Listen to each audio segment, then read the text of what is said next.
we also got Matt Boucher on here, the county extension agent in Victoria County that has been very instrumental in keeping this marketing update going. So I want to thank him as well, and Dr. Welch, and our guest this morning, David Gibson with the Texas Corn Producers Board, and we're thankful that he's here as well. I also want to give a plug to our other sponsors, the Texas Sorghum Producers and the Cotton Board, for as well as the Texas Corn Board, Producers Board, for being sponsors for this update. So with that said, Dr. Welch is going to have double duty this morning. Dr. Robinson not be able to be with us, and so he's going to do a little cotton market update and the grain update. So with that said, Dr. Welch, it's yours. Except I think you're muted. Yeah, let me get all the buttons clicked here. And now we'll see if we can get to the beginning of this presentation. Great to be with you, Bobby, Matt. Again, appreciate y'all putting this program together, and all your sponsors that make this possible. And it sure glad to be a part of this. I'm sharing a few slides on behalf of Dr. Robinson, who can't be with us this morning. And I'm going to pause on his opening slide here for just a second. You can make sure to get his contact information.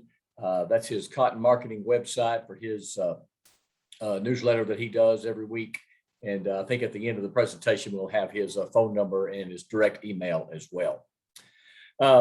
As we're, of course, watching what's going on in the cotton market and this strong run up in prices that we're seeing, the balance sheet kind of tells that story to a degree. We jump, first of all, right down to the bottom line as we look at the ending stocks numbers over the last several years. Go for that 2019 crop, last year in 2020, and then expectations here for 2021. Just a tighter and tighter situation when it looks to carry over stocks in the cotton market. And so that's going to create a lot of pressure for upward prices in and of itself. And then if you look at our yield expectations as we're wrapping up now toward the end of this, coming toward the end of 2021 crop, we've got a lower U.S. average yield at this point, kind of built into that balance sheet. But as we're going to talk about in the grains, we're late in August and we just don't know. So much of the cotton crop is late. A lot of it looks really good, but it's not done. As we can see in much of our West Texas crop that looks phenomenal now. If it was the middle of July, not the middle of August. And so again, what's going to happen this fall? Is it going to, conditions going to allow that crop to finish in a strong form or not?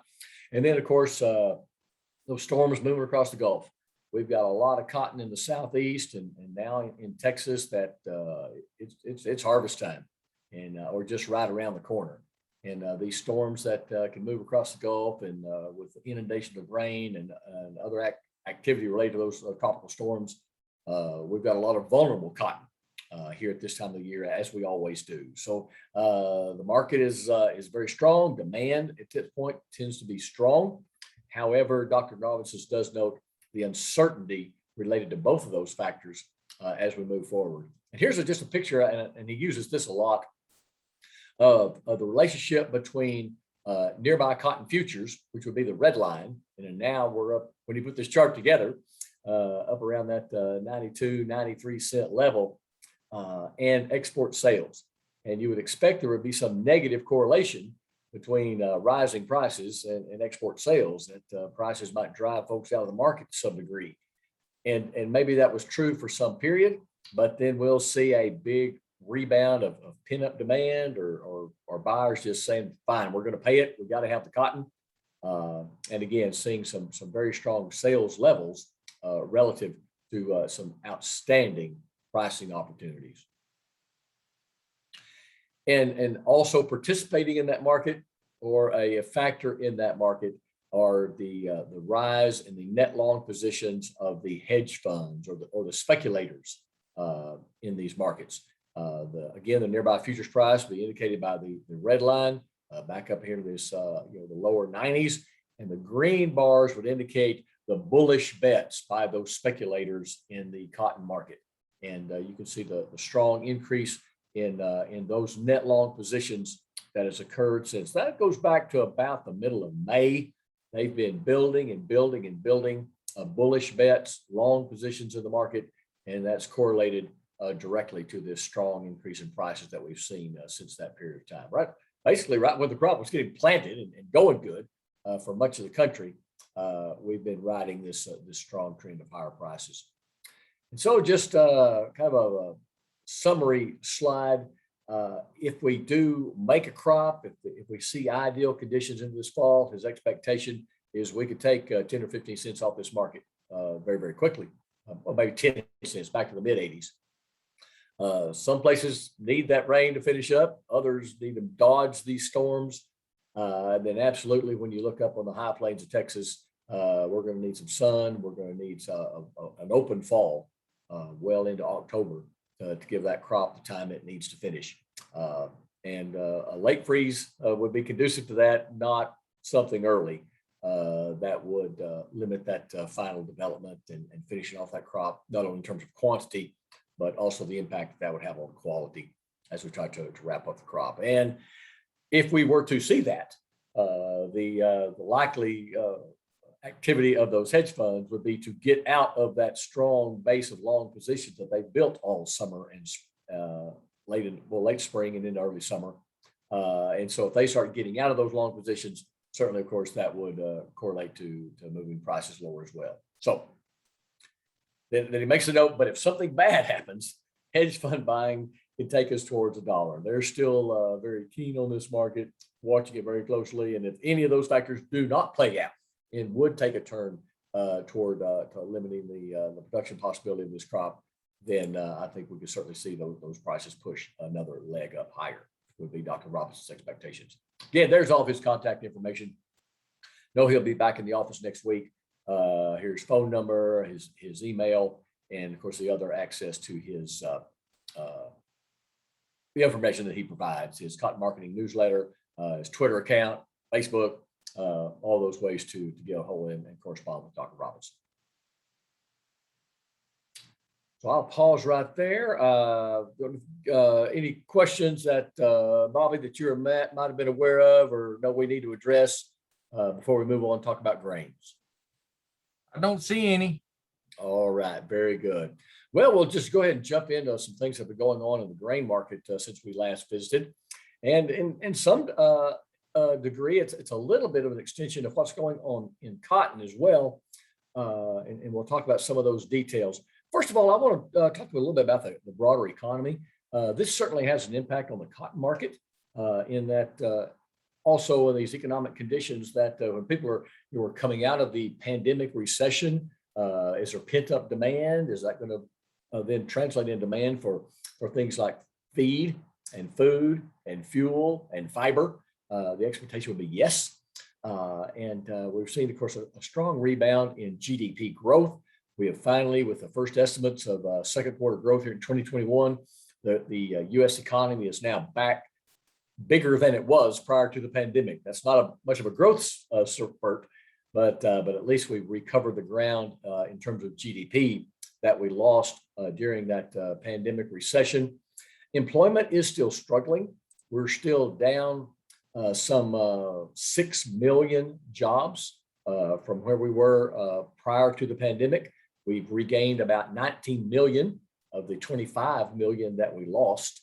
But so there's still some concern in the labor market and the degree that is perhaps holding back the economy to some point as we're getting people back employed.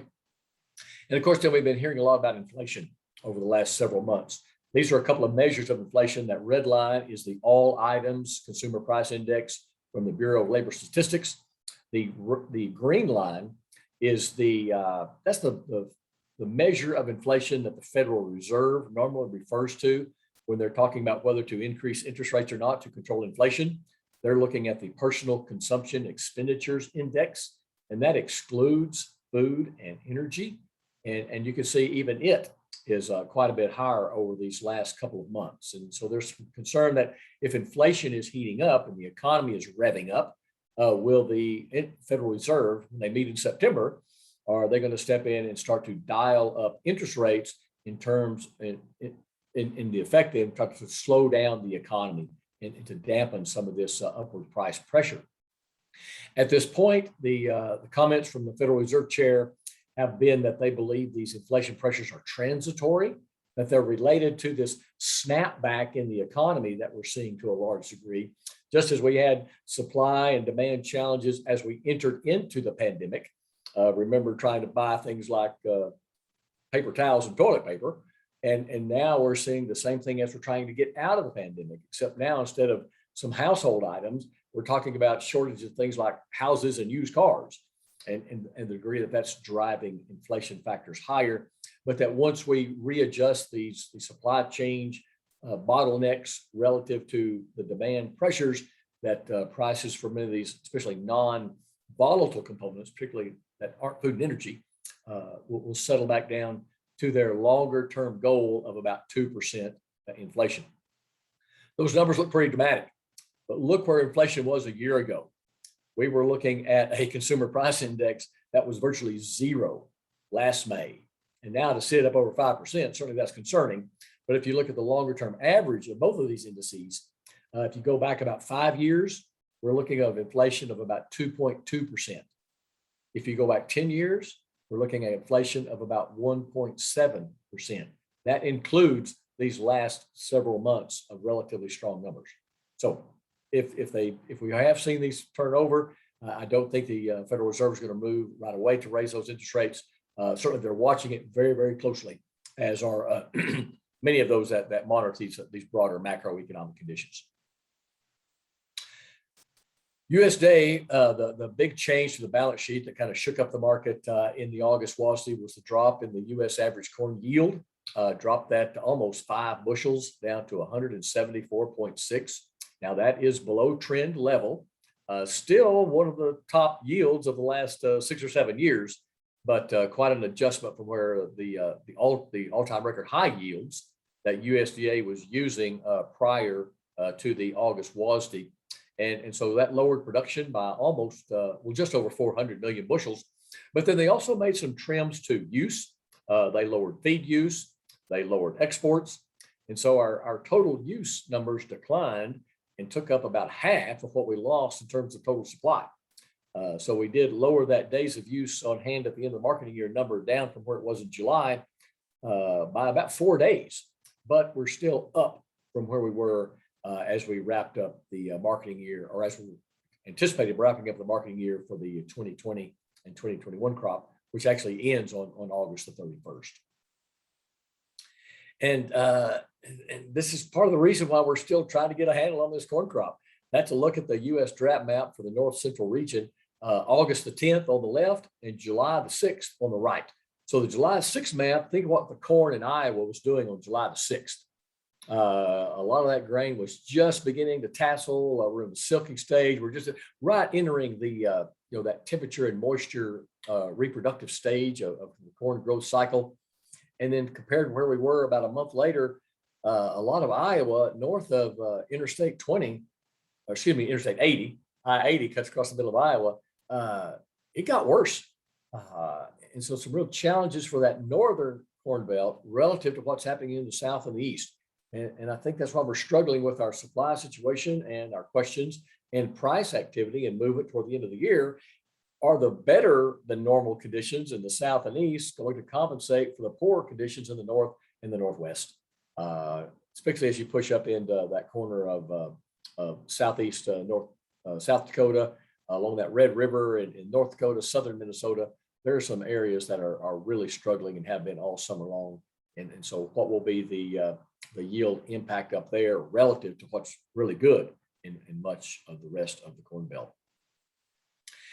This compares crop condition indexes over the last 5 years to 2021 and the average. That's a messy slide, and I want to walk through this very quickly if I could. First of all, these are index levels. You take the percent of crop rated very poor, poor, fair, good, and excellent, and you can create an index. Well, the average for that through the corn growing season is this blue dotted line. So that would be the average corn index score for the last 40 years.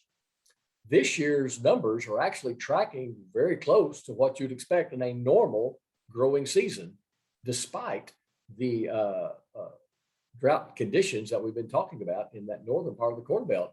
You can see the yield and the condition ratings like 2016. We had a yield of 174.6 bushels. That was 4.5% above the trend line estimate of that year, and excellent growing conditions all season long. 2020 looked great until we had that windstorm move across the Midwest from eastern Nebraska all the way to Ohio and damaged so much grain. Of course, you can see what happened to the index score following that storm. Actually ended up rating wise about average, but the yield that year was about 1.6% below trend. 2018, 3% above trend. 2017, all-time record high corn yield, excuse me, 4.5% above trend that year. The year that's significantly below trend was 2019, horribly wet, got a crop in late. It was a mess. That whole growing season ended up about 3% below trend, but crop index ratings around 350. At this point, this year's crop index scores would kind of, you'd figure we'd kind of be looking something close to a trend line yield. And we are at 1% below at this point. The question is, if it does get hot and continues hot and dry in that northern part of the Corn Belt, if they don't get those late season rains, given the yield boost that's still possible with that kind of weather activity, it's really going to get tough up in that part of the world. And it's just too early to call. We're at the middle of August and we just don't know. They need some relief to go ahead and finish out that crop and salvage a good bill of that corn and the impact that will have on the national yield. That's what the U.S. corn yield looks like going back to 1950 and what a trend line looks like if you draw off of all those yields. The trend line would be about 176.7. And again, coming in at 174.6 this year, the estimate is just below that trend.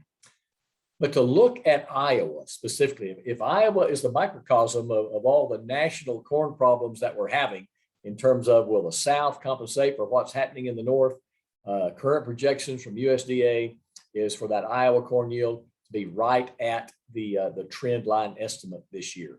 You can see the short crop they had last year with all the horrible conditions they had getting the crop in and going, how wet it was for so much of the spring.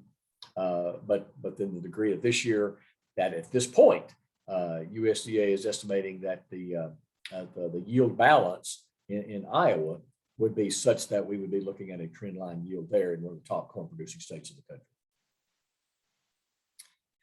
The expectation, of course, also is that for globally, as we start into the new crop year in September 1, that our export competitors are going to ramp up their production as much as weather will allow.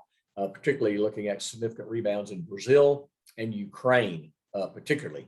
And big crops there would certainly increase the amount of exportable supplies in the world and increase the export competition that we have from what is still very robust export demand, particularly from China.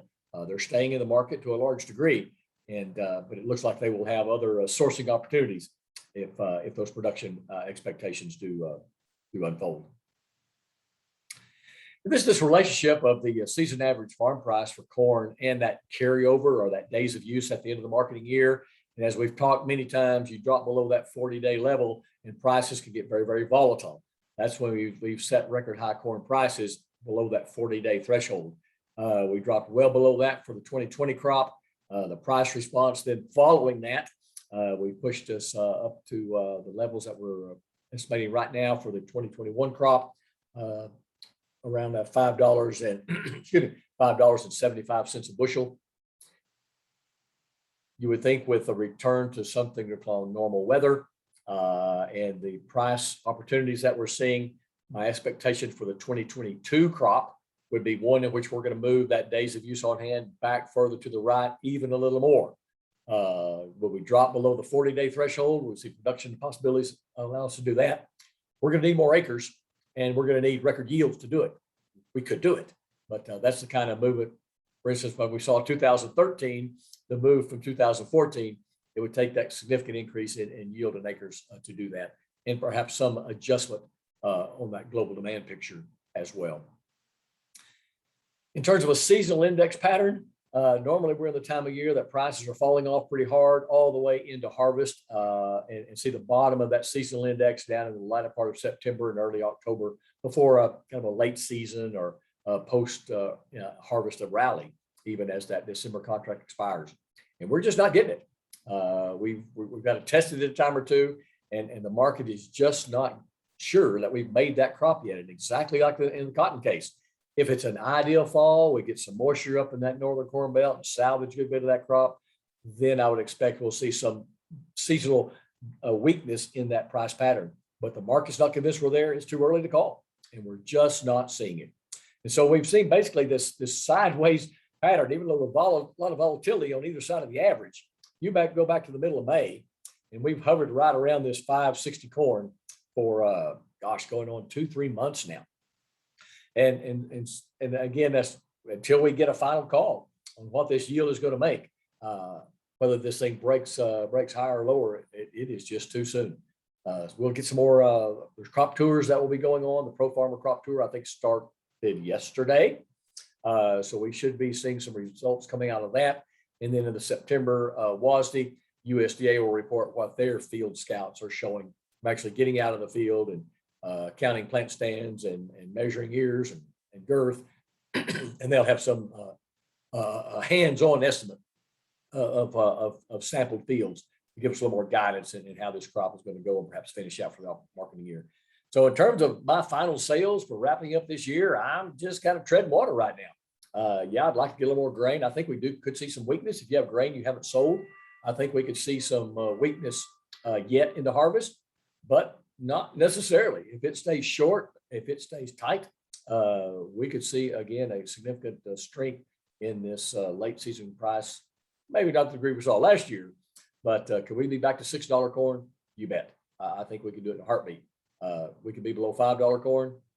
You bet. There's still plenty of time to do that. So watching these market reports, conditions, but if you got corn to sell, I would be watching and be ready, have those triggers in place. But at this point, I think it's just too early to call for those final sales of this 2021 crop. But remember, we always have the questions of how high will these prices go? How long will these price rallies last? Remember what Lord Alfred Marshall said in 1890, that sure, as a general rule, in the short term, demand will have a greater influence on value. And we're seeing that. We had a short crop in 2021 and then the strong Chinese import demand, and we were off to the races. But over the longer term, it's more important to consider the cost of production on value. In other words, prices will fall to the cost of production. If you look at 560 on the board, we're looking at cash prices in the heart of the Corn Belt, still above $5 a bushel. Is that above their cost of production? I think we can pretty well conclude that yes, that's pretty well above the average cost of production for about anybody that grows corn in the U.S. And so it's sustainable prices over a long period of time. If that is given where we can still produce corn today, that's going to have a price pressure on prices over the longer term. So just to consider, these may be some excellent pricing opportunities, and there are tools and resources at which we can put floors and price safety nets under these markets and not let these prices get away and still take advantage if we do move higher. So I think we need to consider all those strategies as we wrap up this 21 crop, and then also look ahead to the challenges and opportunities for 2022. That's all I have. Great to be with y'all. See any questions or comments, we'd glad to take those. And otherwise, I'll be very interested to get David Gibson's report. I know he'll have a lot of insight and detail that I did not cover, and look forward to that. Well, Dr. Welch, greatly appreciate you being with us this morning. As usual, a lot of good information, a lot of interesting things going on, and how it affects the markets and our production and such. But great information, and hopefully a bunch will take heed. So also with us this morning is David Gibson, who's the executive director of the Texas Corn Producers Board. And again, we're grateful he's with us, and I will turn it over to him and let him give us a little update what's going on in the Texas corn. Well, good morning. And then Matt, you and Bobby, we appreciate y'all putting this program together through this season and doing it electronically. I know you're keeping it available for folks to come back and listen to, and I think it's given our producers a good opportunity to hear some good information.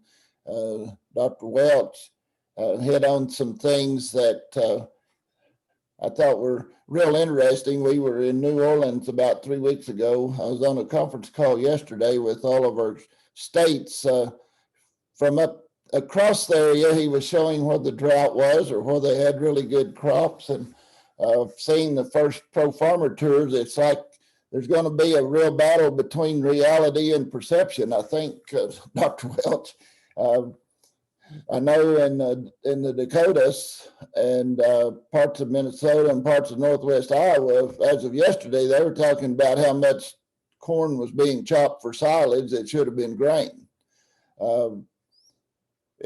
And then we hear some stress in some other parts, and then there are some real garden spots out there. So, you know, a lot of wait and see. When we look at our Texas crop, you know, y'all's area in South Texas really had a lot of rain, really kind of a late crop, which I think is kind of indicative. Going to his cotton report, it's running late too, and that's true all the way up here, even into the high plains. Everything's running late. I'll give an example. Yesterday morning, my pickup about this time is 58 degrees.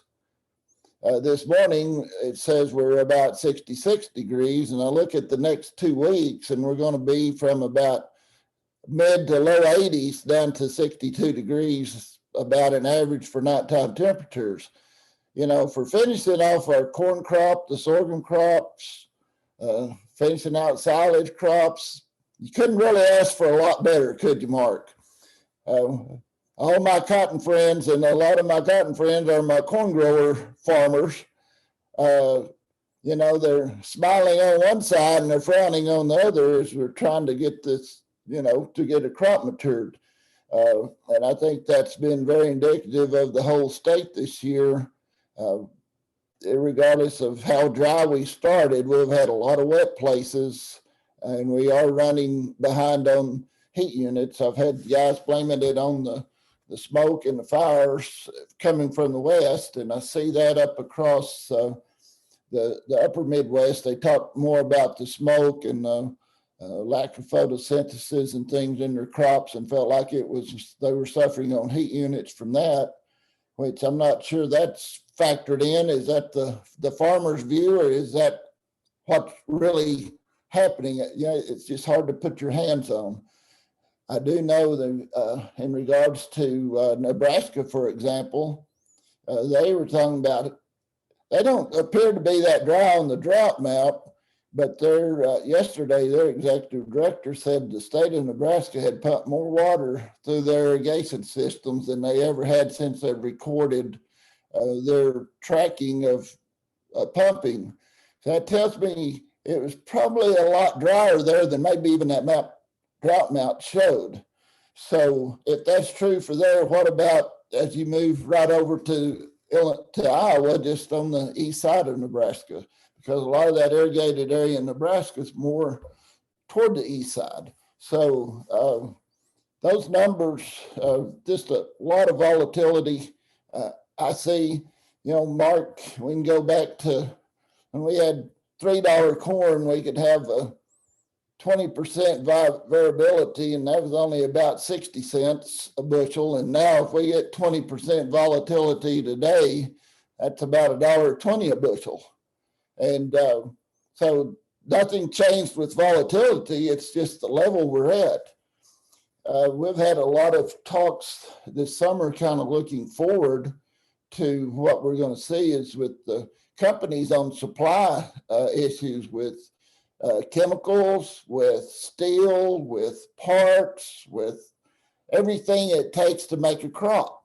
Mark says a while ago, well, $5 should be really, you know, a good price and probably should grow corn for $5. Well, when we look at the price that we're seeing quoted now for fertilizers going into this next year, when we look at the fact that John Deere's announced price increases, I've got a guy that's a real good friend of mine. He's got a big metal shop that builds a lot of specialty parts. Said steel and aluminum is about 3 times as high as it was last year at this time for anything that they build. So that's going to reflect back in what's manufactured and put out onto the farm. Seed companies are making announcements about some seed price increases. One company told me, said, well, it is inevitable. We kind of held the line at very low increases for the last 5 or 6 years while prices were down, but we're going to jack them up. We got to move them up just to maintain our costs. So I think it's going to be inherent that Dr. Welch and their crew at A&M's got a real challenge to decide what's going to be cost of production. And when we look at those budgets going into next year, and that's what our farmers are going to be facing as they go out and to meet with their bankers. And in South Texas, that happens sooner than it will as we move farther north into the state. So just multiple things. And I'm not real encouraged when we talk to the supply chain, sending things in that these prices and cost of growing our crops, running our farms is not going to be significantly higher than what we went into this crop year with.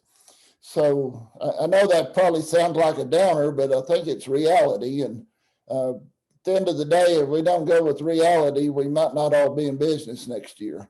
So I encourage people to look, farmers to look at that close. I think it's important for AgriLife to be looking at it with us and helping get that information out to growers in their hands. And it's hard to get a handle. I know Dr. Welch would like to look in a crystal ball and say, well, we know next year corn's going to be $5.72 a bushel on a certain day, and cost for growing it was $4.16 a bushel. Well, he don't know what the weather's going to be first to say what the production's going to be.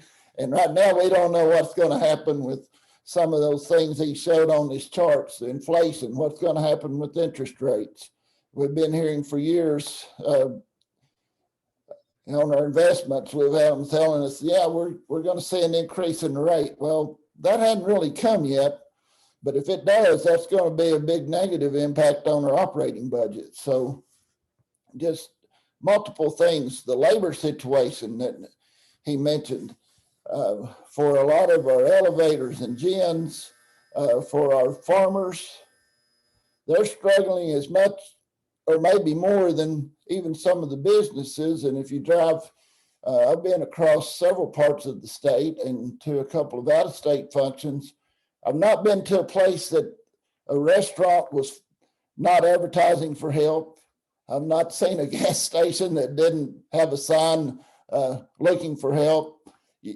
Every business you go into has help wanted. You see signs, paying bonuses to go to work at McDonald's or wherever. The labor situation is real critical. And when we talk about that, we look at the amount of immigration of people moving into the country. I'm not sure they're not out here right now looking for jobs in the places that I have dealings with where people are, where farms are needing help. So having a good plan nationally in order to bring in people that do want to work is very important. And how we manage, at the end of the day, the immigration problems presenting some issues in some of our areas where they're moving and causing some health issues and things with some of our workers, say in the packing plants or big high industrial or high use labor areas, like we've seen in the Panhandle around some of our packing plants. So you say, how does all that impact us in the corn world? Well, we're all entangled together. And what happens, whether it's with the beef production, pork or poultry, what happens with our exports, it all ties in. I would kind of change around here a little bit and talk about some things that we've been talking with legislators about this summer through our association. And we've, over the past month and a month and a half, we've had a lot of meetings with congressional members, and we've talked about the immigration problems and how that's impacting us, how it's impacting some of our landowners in South Texas, how it's impacting our labor force. So, and it looks like that's going to be a big factor when the next round of elections comes up for some of our congressional members. We've talked to them about the supply chain problems, about being able to get supplies in. When we talk about the price of a used vehicle, my Ford dealer tells me my old pickup's worth a whole lot more than it will be once all the chips get in from off of a boat from somewhere and they put all those new ones on the market. Well, what's going to happen? Just that total supply thing. When I had farmers calling about some Roundup issues, needing more Roundup, being limited on what they could get with that, with getting some of the other herbicides that we use. And the companies tell us, well, it's either on a ship waiting to be unloaded, or it's on a ship waiting to be unloaded in China, or it's in China waiting on a ship to send back here. The one thing that becomes real common is China. We became so dependent on China, more so than maybe most of us realized as it was happening. Just think back a year and a half ago during the heat of the first round of COVID, talking about medications and whether we could do that. And all of a sudden we found out so much of our medicine was made in China. So now we're down to this thing of how we get it in, how we get it handled, processed. We toured the Port of New Orleans. I did about 3 weeks ago, and they said, one of our limiting factors here is labor. We're not getting enough workers. Well, that's slowing down the bringing in our products or shipping our products. So we really tried to highlight that to a lot of our members. Another thing that we've got going on in the corn world that we are working on, we have 3 operating ethanol plants in Texas, but we've got an administration that's moving us quickly to electric vehicles.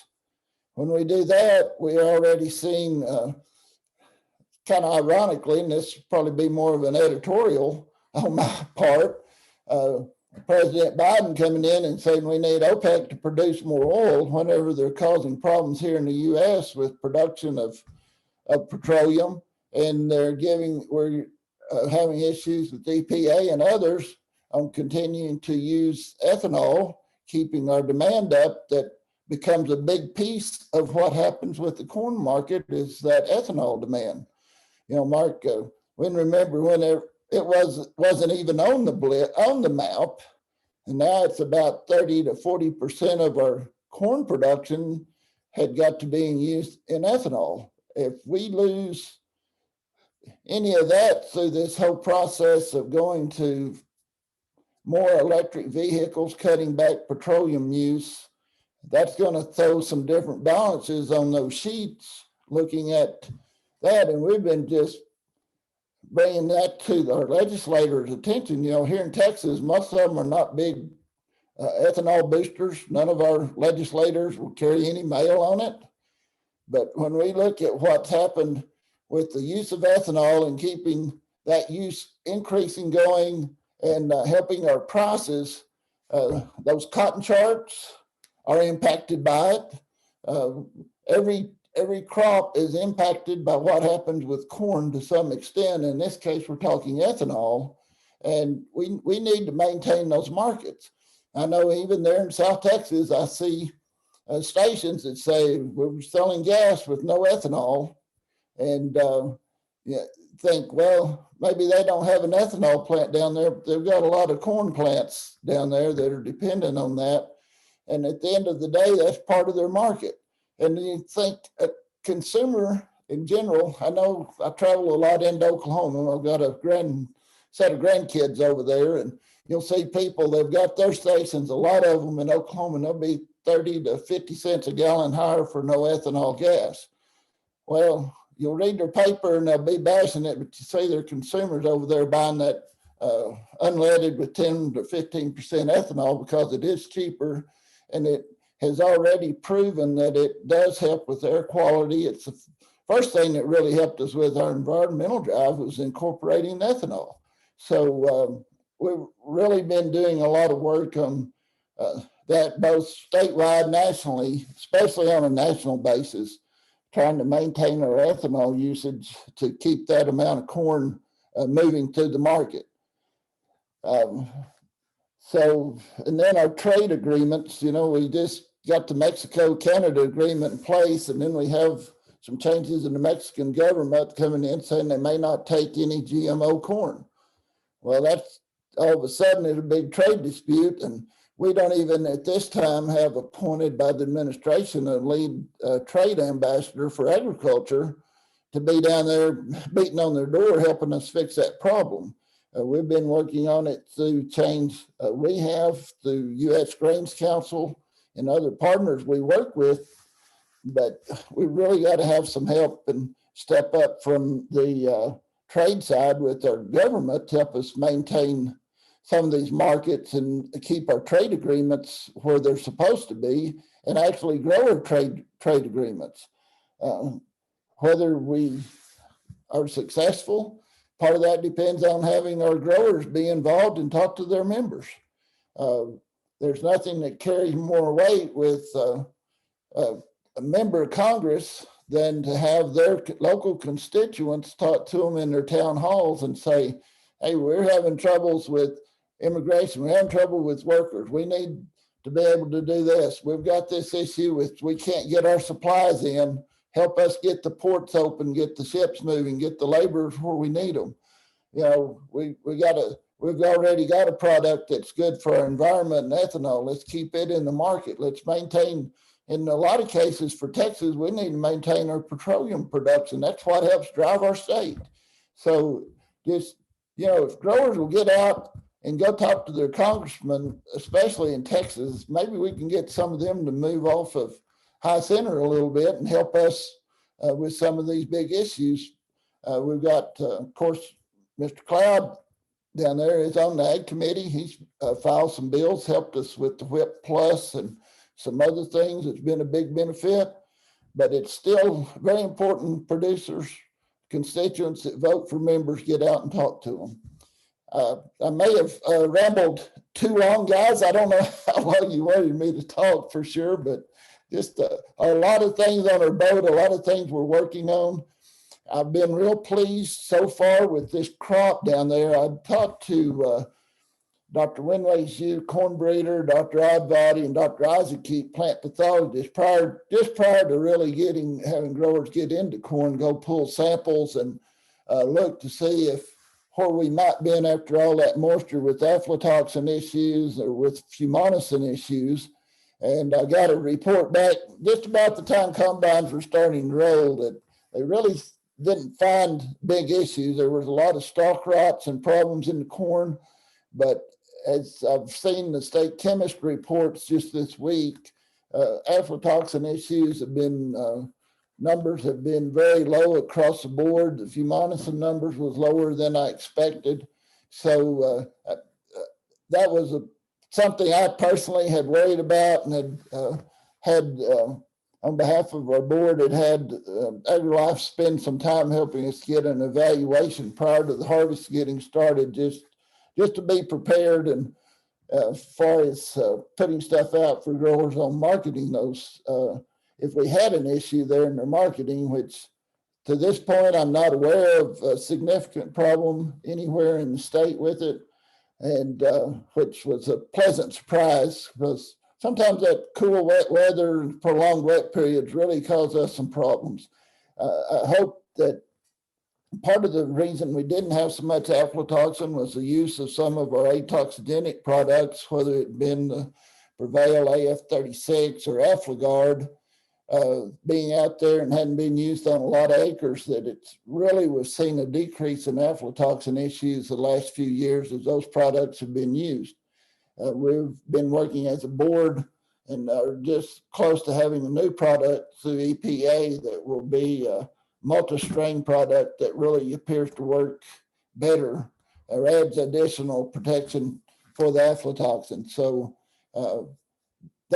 that's been a pleasant surprise this year so far in the corn quality for Texas, to see that not showing up as a big problem or having any phone calls about that.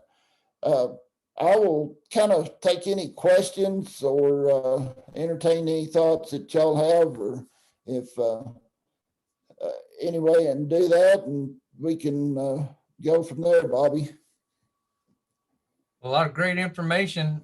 We do not have any questions at the moment, but like we discussed a little bit earlier, you know, our grain sorghum crops kind of suffered quite a bit in a lot of places, and a lot of producers had a lot of damage and a lot of loss. But on the brighter side, it seems like our corn was really good, and it was kind of a pleasant surprise, and seeing the little spindly stalks and not really knowing, but that corn plant really went to work and produced a good crop. I mean, we're looking at 100 plus bushels most of the places, and so some of them was up even higher than that. And it wasn't uncommon to hear 120 bushel fields. So it was a pleasant surprise, and it's been a positive note in the coastal bend. So anyone else have any comments or? I'd say those yields have been a real pleasant surprise. Some of the growers had talked to me early on about how stressed and how concerned they were about their yields, and then they've turned around and had good ones. And that's been pretty indicative of the reports I've had all the way up into central Texas and northeast Texas. That may be the area that suffers the most. They were so wet they didn't get their crop started right.